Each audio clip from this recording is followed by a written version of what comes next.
রাত পোহালেই আবারও একটি গণতান্ত্রিক উৎসব, আর এই উৎসবে মাতোয়ারা হয়ে উঠবে গোটা অসম রাজ্য। গোটা অসমের পাশাপাশি বরাক উপত্যকায়ও ব্যতিক্রম নয় ভোটের আবহে।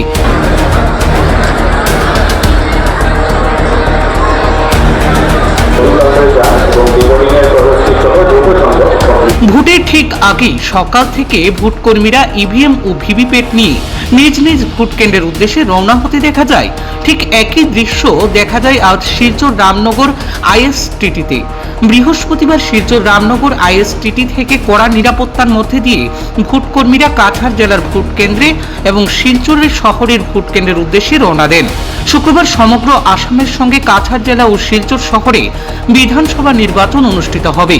এই বিধানসভা নির্বাচনকে সামনে রেখে শিলচর শহরের আনন্দের পরিবেশ সৃষ্টি হয় এবং শিলচর শহরের প্রত্যেকটি পয়েন্ট ও প্রত্যেকটি ভোট কেন্দ্রে কড়া নিরাপত্তা ব্যবস্থা করা হয়েছে বলে জানানো হয়েছে জেলা প্রশাসনের পক্ষ থেকে।